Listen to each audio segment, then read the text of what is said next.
Ka-Adventure! Good morning sa lahat ng aking mga ka-subscribers Ka-Adventure. Sa ngayon Ka-Adventure, andito ako sa Barangay Lawigan. Siyempre, pupunta kami Ka-Adventure sa magandang mining ngayon. Kung tawagin naman ay Agata Mining Ventures. Yun!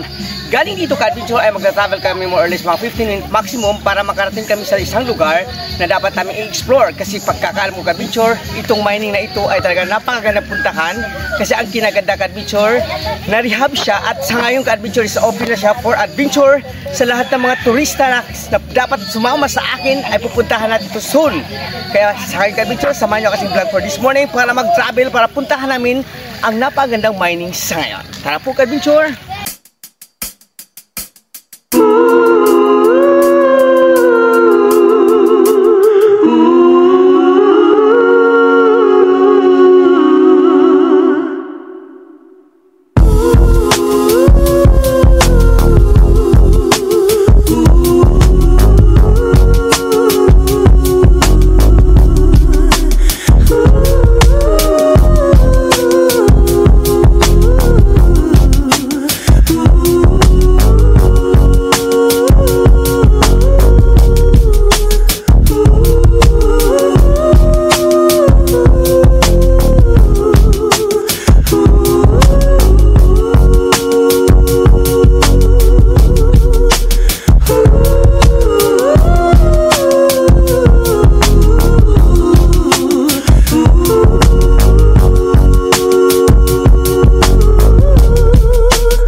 Finally Ka-Adventure, after ng 15 minutes maximum ang aming travel by boat Ka-Adventure, andito na kami sa Agata Mining Ventures. Silipin natin Ka-Adventure ang kanilang beach nga ngayon Ka-Adventure na napakaganda talaga na kanilang signage sa ngayon sa likod ko na makikita natin ay I am Agata. Pero dito Ka-Adventure, kapag naglalakad tayo, ang sarap talaga ng feeling. Bakit nga po? Kasi yung mga stone nila Ka-Adventure sa kanilang beach ay napakaganda pakinggan, ang sarap apakan. Lalo na ng adventure kapag nagpaalang tayo kasi lahat naman tayo Ka-Adventure ay naghahanap ng mga adventures at syempre magandang tourist destination. Sa akin Ka-Adventure, ito yung nakikita ko sa Agusan del Norte na dating mining na ngayon ginagawa nilang tourist spot destination na pwedeng puntahan ng lahat ng mga turista, bisita at kung sino-sino pa. At para sa akin Ka-Adventure, isa ito part of the educational tour na pwedeng puntahan dito at marami talaga silang ma-benefit, ma-learn kung ano talaga, kung paano nila na-preserve ang kanilang mining na naging tourist destination sa ngayong year 2025. Tara po Ka-Adventure, silipin pa natin ang kabuuan ng kanilang beach area. Yun! Kapag dito ka naglalakad Ka-Adventure, ang sarap lang tingnan. At syempre, ang sarap magmuni-muni kasi napaka-relax na lugar. Dito talagang sure ako kapag nag-overnight tayo, ito yung pinaka-highly recommended para sa akin na dito tayo mag-stay sa gilid ng dagat na ito. At punta natin Ka-Adventure ang magandang rock formation sa ngayon na talagang napakalayo pa pero masarap tingnan sa mata. At yung ginaganda Ka-Adventure, napakalinaw ng tubig dagat nila sa ngayon. Ating lakarin Ka-Adventure. Ang sarap dito maligo. Mamaya makaligo nga.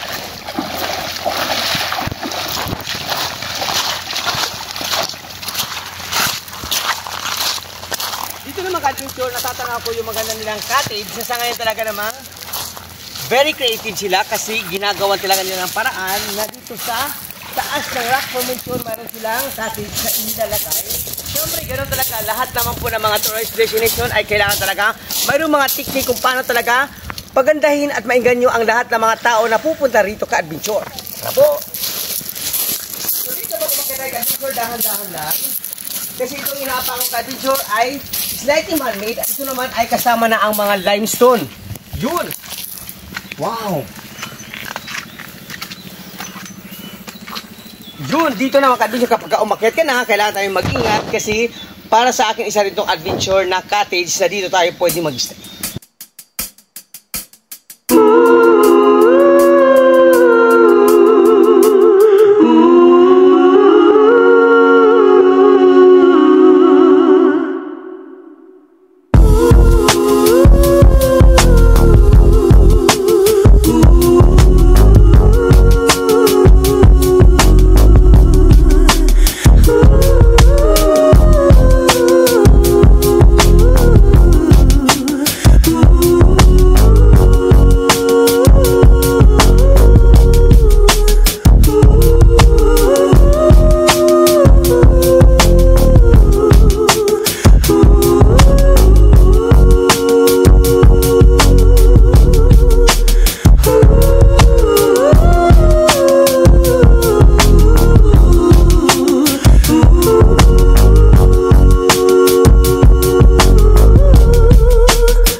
ka-adventure, natapos ko rin ang aking adventure dito sa magandang lugar ng Agata Mining. Talaga naman na-amaze ako ka-adventure. Yun, sa lahat ng mga ka-subscribers ka-adventure, lahat po tayo ay mag-iingat sa ating mga lugar na pinupuntahan kasi sa ngayon ka-adventure talaga naman satisfied ako to thumbs up ako sa lugar na pinuntahan ko. At maraming salamat ka-adventure kay Mr. Ryan Pagala. Talaga isa sa susi kung paano talaga nakarating dito sa kanilang mining. Siyempre, at syempre shout out ako lahat sa mga dito, lahat mga empleyado dito.